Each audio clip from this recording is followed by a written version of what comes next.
Alright guys, I'm going to show you how to do a little mud work here. Let me get past the camera. Okay. I usually have what is known as a hawk.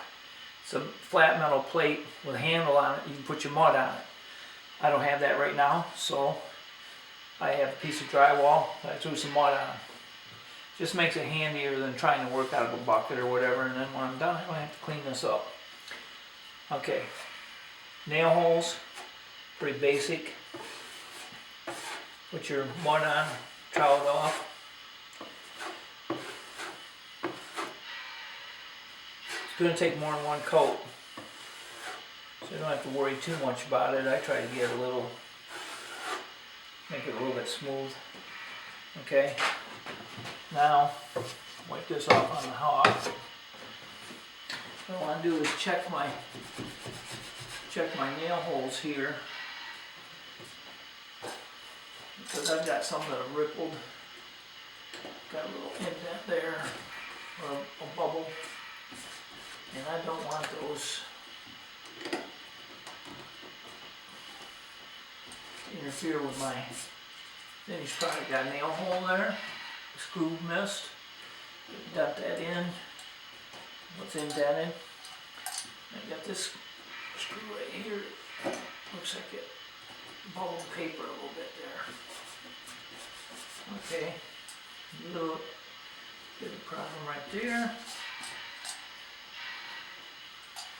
Maybe a little bit sticking up here. A little bit of paper. Now if this is sticking up really bad, you probably put another screw in it. Alright. I think that's good. Ready for tape. Now, take yourself a little bit of mud.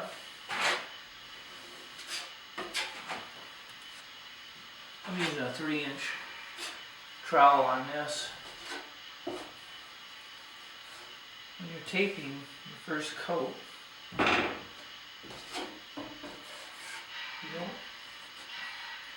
don't need a real wide trowel. Okay. Put it in the mud, just like that, real lightly, not pushing very hard. Cut it off. Of course I got a little mud on me. Alright, get my hawk. See that? Little hawk. Hopefully you guys can see this. When you mud, you pretty much want to get the mud, squeeze it out of that, from under the tape, so you don't have any bubbles.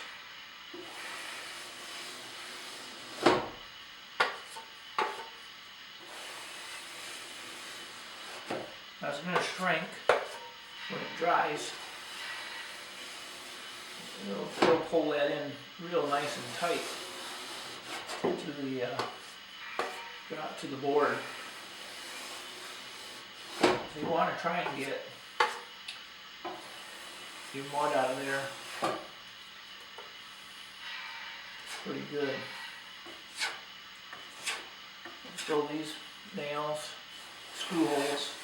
I call them nail holes because old school I used to use drywall nails for everything. Now we use screws. Okay, same thing down here. I got a little spot where I missed the screw, so I'm going to indent that.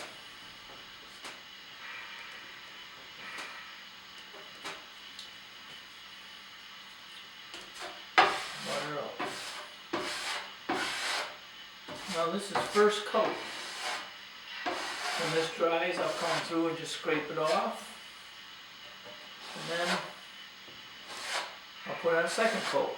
I'm actually going to put 3 coats on because with each coat you get a little bit of shrinkage.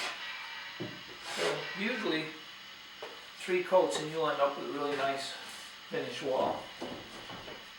Move the camera here a little bit.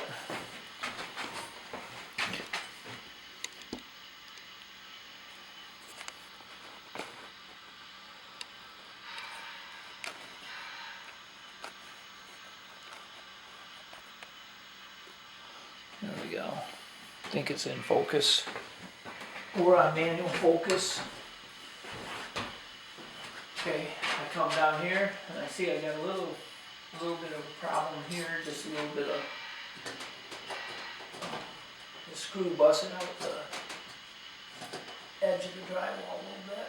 So we're going to take that little corner of the thing right off, because that will interfere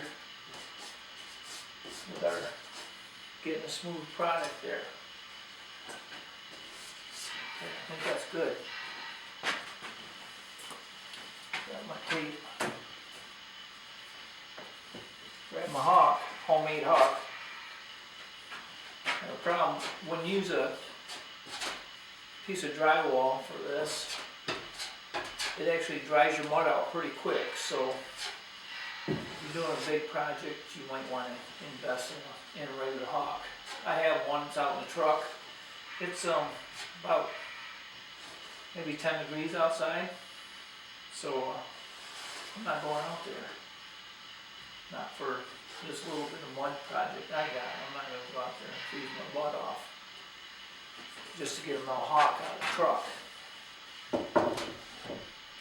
I do remodeling, so my truck is full of tools, anywhere from drywall tools to tile tools, basic hand tools, plumbing, electrical. So usually, I've got a lot of tools, and some of them are in the garage, but a lot of them are in the truck. I probably have enough tools to supply 3 or 4 truckloads. I want to keep them in crews going. But the economy the way it is in Michigan, I just have to be working when I do.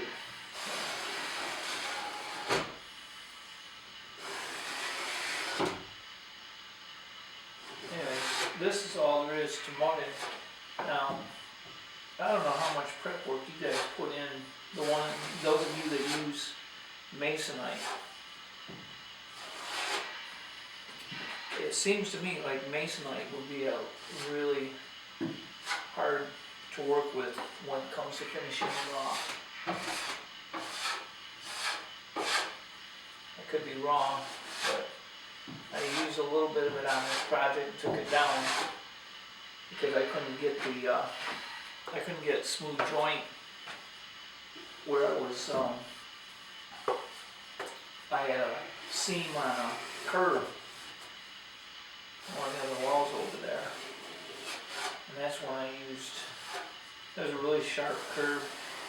I used flexible drywall for that, which I bought for $25 a sheet. This drywall I bought from Menards for $8 a sheet. It's not flexible, but it does fine on really wide radius curved walls. So there you have it. First coat.